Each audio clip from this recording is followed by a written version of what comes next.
मसीहा या शाह, अंबानी एम्पायर के दो चेहरे।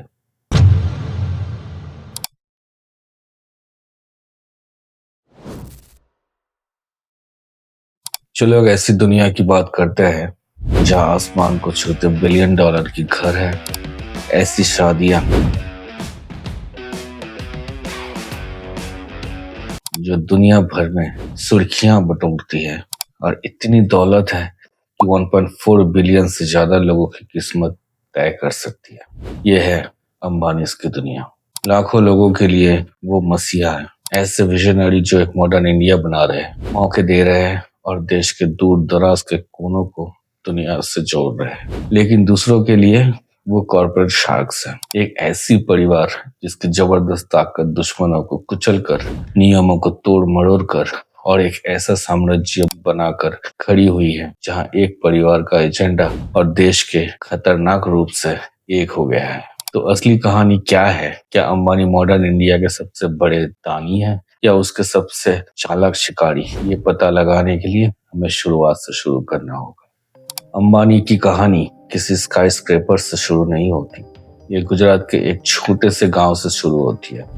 परिवार के मुखिया धीरू भाई अंबानी एक स्कूल टीचर के यहाँ पैदा हुए थे और टीनेजर की उम्र में यमन चले गए एक गैस स्टेशन पर काम करने के लिए। 1958 में वो कुछ हजार रुपया और एक ऐसी सोच के साथ इंडिया वापस आए जो किसी की भी कल्पना से परे थे।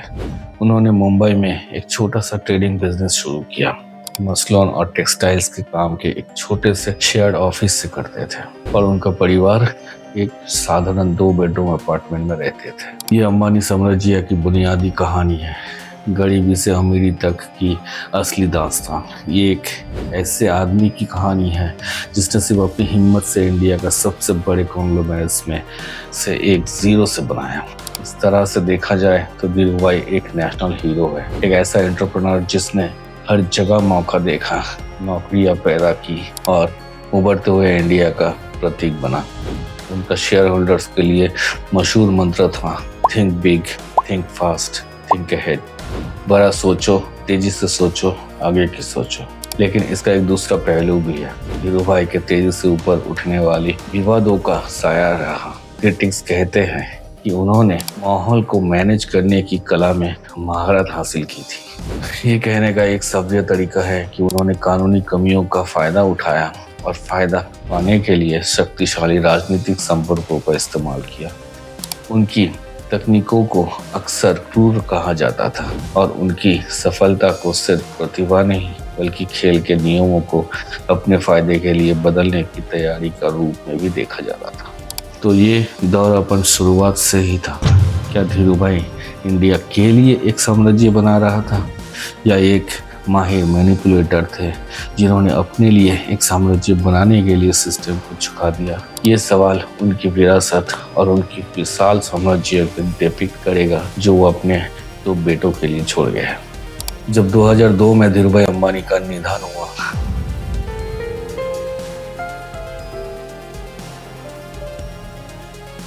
तो एक विशाल साम्राज्य तो छोड़ गए, लेकिन कोई वसीयत नहीं। इससे इंडियन कॉर्पोरेट हिस्ट्री के सबसे बड़े और कड़वे झगड़ों में से एक शुरू हुआ, उनके बेटे मुकेश और अनिल अंबानी के बीच। रिलायंस के लिए लड़ाई बोर्ड रूम में और हर अखबार के पहले पन्ने पर लड़ी गई। एक तरफ थे मुकेश, शांत, डिटेल ऑब्सेस्ड स्ट्रेटेजिस्ट जो कंपनी के मूल पेट्रोल केमिकल्स बिजनेस को चलाते थे।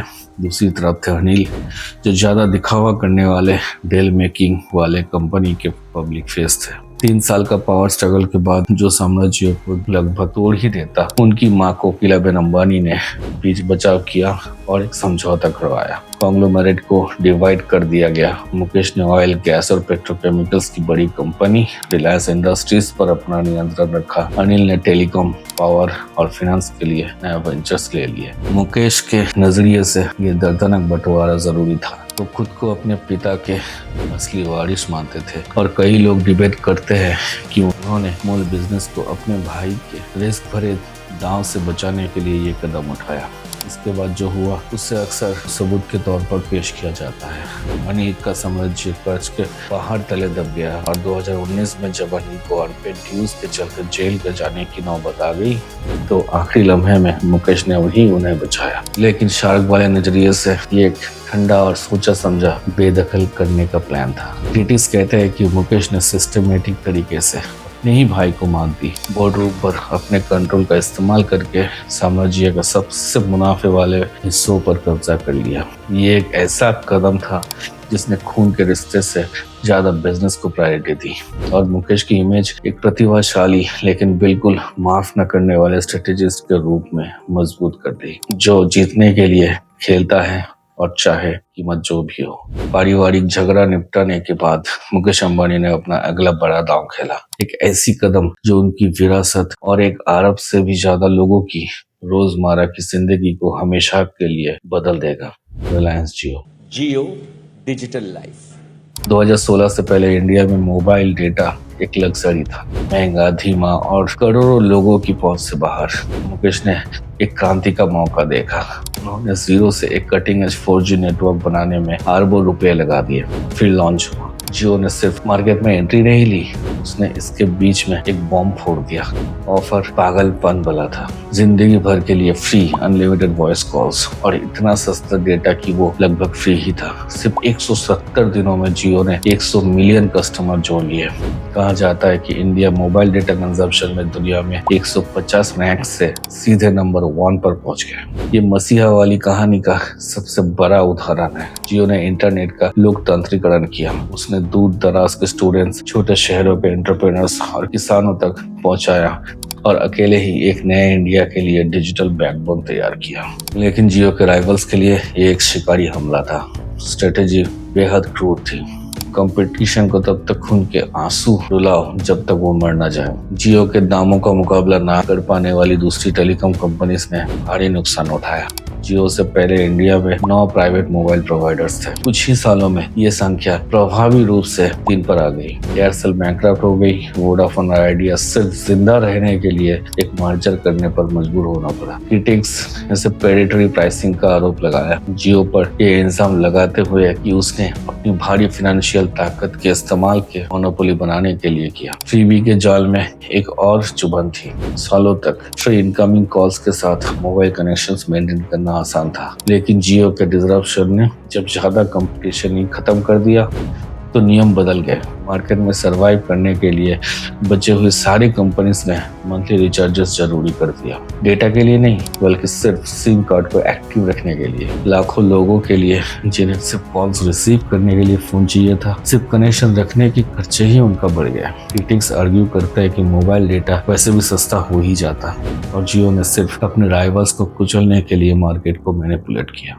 ताकि बाद में कम कंपटीशन वाले माहौल में सबके लिए चार्जेस बढ़ा सके। जियो सिर्फ टेलीकम्युनिकेशन पर ही नहीं रुका, वो अपने ब्रांचेस डिफरेंट सेक्टर्स में भी फैला रहा है और सारे छोटे प्लेयर्स को खाते जा रहा है। जियो हॉटस्टार, जियो सावन, आजियो, जियो मार्ट, जियो फाइबर, लिस्ट चलती रहेगी और आने वाले दिन के साथ बढ़ती रहेगी। कॉर्पोरेट जंग के मैदानों से दूर अंबानी साम्राज्य की एक और चेहरा है। ये दुनिया रिलायंस फाउंडेशन परिवार की परोपकारी संस्था, जिसकी स्थापना 2010 में हुई थी और इसके काम का पैमाना बहुत बड़ा है। फाउंडेशन दावा करती है कि उसने इंडिया भर में 76 मिलियन से ज्यादा लोगों की जिंदगी को छुआ है। इसका काम शिक्षा और स्वास्थ्य से लेकर ग्रामीण विकास और मेडिकेयर तक सब कुछ कवर करता है। धीरूभाई अंबानी स्कॉलरशिप प्रोग्राम ने हजारों स्टूडेंट्स को सपोर्ट किया है। 2024 साल में फाउंडेशन ने घोषणा की कि वो 5000 अंडर ग्रेजुएट स्टूडेंट्स को 2 लाख तक की स्कॉलरशिप देगी। फाउंडेशन दृष्टिहीन लोगों के लिए भी कार्यक्रम चलाती है, सस्टेनेबल खेती को सपोर्ट करती है और अपना प्रतिक्रिया में भी एक बड़ा खिलाड़ी है। नीता अंबानी फाउंडेशन की चेयरपर्सन इस दान क्षेत्र का सार्वजनिक चेहरा बन गई है और परिवार को नियमित रूप से इंडिया के सबसे बड़े दान देने वालों में गिना जाता है। ये मसीहा की इमेज अपने सबसे शुद्ध रूप में है, अपनी अद्भुत संपत्ति का उपयोग लोगों को ऊपर उठाना और एक बेहतर राष्ट्र बनाने के लिए करना। लेकिन कई क्रिटिक्स के लिए ये सारा परोपकार सिर्फ एक दिखावा है। वो कहते हैं जनता का सपोर्ट हासिल करने का एक जेस्चर पर बनी संपत्ति को साफ करने का एक स्ट्रेटेजिक टूल है। डिबेट ये है, असली सामाजिक जिम्मेदारी सिर्फ अपनी संपत्ति का एक छोटा सा हिस्सा दान करना नहीं है, ये इस बारे में है कि अपने वो संपत्ति कमाई कैसे। क्रॉनिक कैपिटलिज्म के आरोप अंबानी पर दशकों से लगते आ रहा है। क्रिटिक्स दावा करते हैं कि सरकार के साथ उनके घनिष्ठ संबंध, चाहे कोई भी पार्टी के सत्ते में हो, उन्हें अपने फायदे के लिए नीतियों को आकार देने देते हैं। अंबानी और अदानी के नाम अभी चुनावी भाषणों का एक अहम हिस्सा बन गया, जहां राजनीतिक ऑपोजिशन एक दूसरे पर उनकी जेब में होने का आरोप लगाते हैं। ये इमेज इस परिवार की लाइफस्टाइल और लाखों इंडियंस की हकीकत के बीच के झटके देने वाले अंतर से और करीब हो जाती है। उनका घर एंटीलिया मुंबई में एक 27 माले की स्काईस्क्रेपर दुनिया के सबसे महंगे निजी आवासों में एक है और देश की हैरान कर देने वाली धन की असमानता का प्रतीक है। कई $100 मिलियन की अनुमानित खर्चे वाली शादियों को कुछ लोग एक ऐसे देश में धन का बड़ा प्रदर्शन मानते हैं, जहां कई लोग अभी भी बुनियादी जरूरतों के लिए संघर्ष करते हैं। तो यहाँ शार्क वाले तर्क का केंद्र है। अंबानी सिर्फ खेल नहीं खेल रहे, वो पूरे स्टेडियम को अपने बनाने की कोशिश कर रहे हैं। एनर्जी, टेलीकॉम और रिटेल जैसे प्रमुख सेक्टर्स पर हावी होकर उन पर आरोप है कि वो एक ऐसा मार्केट बना रहे हैं जहां छोटे बिजनेस जिंदा नहीं है रह सकते और कंज्यूमर्स के पास चॉइस सिर्फ एक भ्रम है। क्रिटिक्स का कहना है कि उनका लक्ष्य सिर्फ इंडिया में एक शक्तिशाली कंपनी बनना नहीं है, बल्कि सरकार के समांतर एक शक्ति बनना है। अंबानी साम्राज्य की कहानी मॉडर्न इंडिया को आईना दिखाती है। तेज विकास, चौंकाने देने वाली असमानता और दौलत और ताकत के उलझे हुए जाल की कहानी। लेकिन अब जागने और फैसला करने की समय है कि क्या सच है। दोनों पक्षों को सुनने के बाद क्या आप अंबानी को मसीहा मानते हैं, जिन्होंने एक देश को भविष्य में खींच के लेके गया, या उन्हें शार्क मानते हैं जिन्होंने देश को अपनी मर्जी से झुका दिया है? क्या वो एक नया इंडिया बना रहे हैं या सिर्फ अपने लिए एक बड़ा साम्राज्य? हमें कमेंट्स में जरूर बताएं आपका सोच। तो हम वापस आते हैं उन बड़े सवाल पर, मसीहा या शार्क।